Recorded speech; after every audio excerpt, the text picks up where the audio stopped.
Entah harus bagaimana lagi, Aisyah harus bersikap di hadapan suaminya Agus. Apapun yang ia lakukan selalu salah, tidak ada yang benar di mata Agus. Namun meskipun begitu, Aisyah masih ingin rumah tangganya dengan suaminya itu harus tetap berjalan. Apalagi Aisyah dan suaminya itu sudah dikaruniai 2 orang anak. Aisyah merupakan ibu rumah tangga 2 orang anak remaja yang tinggal di perumahan Rizki Amanah, Ketapang, Kota Waringin Timur, Kalimantan Tengah. Sehari-harinya Aisyah banyak menghabiskan waktunya di rumah, mulai dari masak, beberes, dan mengurus suami beserta kedua anaknya. Aisyah memang menghabiskan waktu miliknya untuk keluarganya. Namun meskipun begitu, Aisyah selalu saja dimarahi suaminya. Contohnya pernah di satu sore saat Agus pulang kerja, ia tak melihat istrinya di rumah. Mengetahui istrinya tak ada di dalam rumah, Agus lantas menunggu Aisyah di teras rumah. Tak lama Aisyah pun pulang. Begitu melihat Aisyah, Agus langsung mengomelin Aisyah. Agus menuding Aisyah suka keluyuran jika ia tak di rumah. Aisyah saat itu mencoba menenangkan Agus. Ia pelan-pelan menjelaskan jika ia keluar sebentar untuk beli gula, kopi, teh. Bahkan Aisyah juga menunjukkan tentengan isi belanjaannya. Tapi memang Aisyah seperti biasa, selalu saja salah. Pertengkaran Aisyah dan Agus memang sudah biasa bagi anak-anak mereka dan bahkan tetangganya. Memang tetangga Aisyah merupakan keluarganya sendiri. Ada nenek, saudara, dan keponakannya di situ. Mereka sudah tak heran jika Aisyah dan Agus selalu ribut-ribut.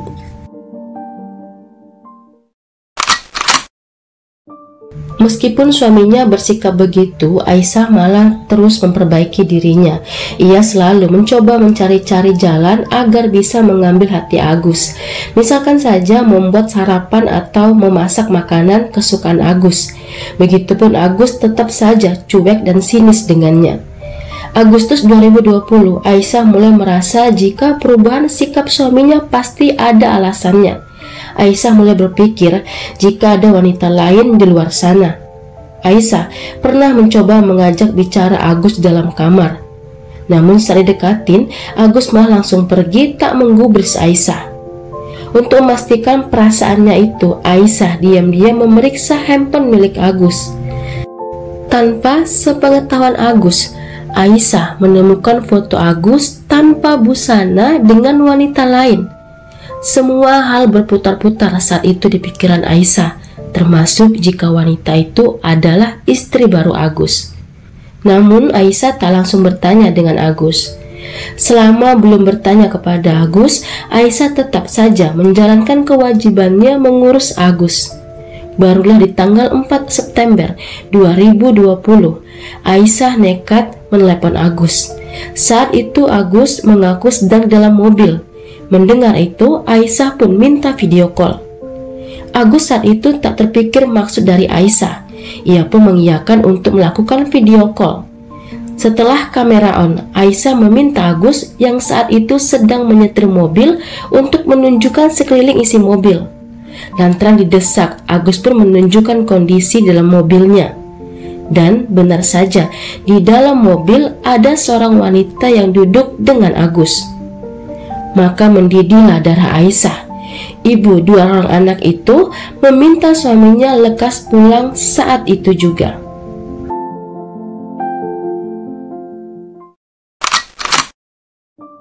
Setibanya di halaman rumah, Agus memarkirkan mobilnya. Begitu hendak masuk ke rumah, dari depan Aisyah datang tergopoh-gopoh. Dan tanpa disadari Agus, di tangan Aisyah sudah ada sajam dari dapur.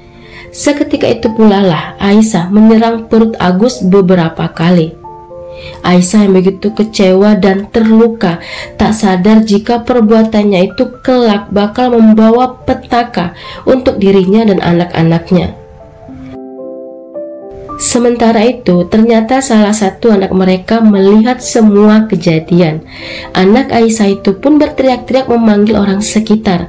Saat kejadian di sekitaran rumah yang ada hanya nenek mereka, Muriati, dan keponakan Aisyah, Julianto. Mendengar jeritan cucunya, Nenek Nuryati sempat bertanya ada apa. Barulah setelah mendengar cerita jika Aisyah sudah menusuk Agus, Nenek Nuryati mengajak Julianto segera melihat ke rumah Aisyah. Setibanya di sana, Agus sudah tak berdaya tergeletak menahan sakit. Agus sempat dibopong namun ambruk di halaman jalan depan rumah mereka. Hingga Aisyah lah yang juga membawa Agus ke rumah sakit Dr. Murjani Sampit. Namun Agus kehabisan darah dan akhirnya meninggal. Tak ada pilihan lain, keluarga pun melaporkan Aisyah ke Mapolres Kota Waringin Timur, Kalimantan Selatan. Saat digiring ke kantor, Aisyah tampak tenang. Tapi dari pipi bagian bawah mata bisa dilihat ada bekas lebam. Sepertinya Agus sempat melawan Aisyah saat itu. Kepada penyidik, Aisyah mengaku sudah sangat sakit hati dan kecewa dengan semua tingkah Agus. Ia merasa sudah tak dianggap dan dihargai lagi oleh Agus. Dan puncaknya setelah ia menemukan foto mesum suaminya itu. Dan yang terakhir, di hari naas itu, Agus kedapatan sedang satu mobil dengan wanita lain.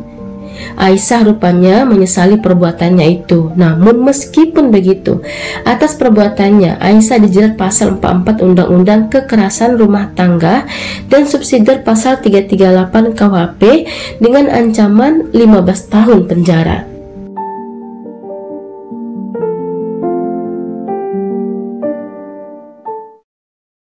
Hai semuanya, saya Yuni Rusli.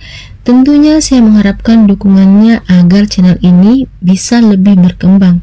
Karenanya, saya menunggu kritik dan sarannya. Kalau begitu, sampai di sini dulu kisah dan cerita kali ini. Terima kasih sudah menonton. Sampai ketemu di kisah dan cerita lainnya.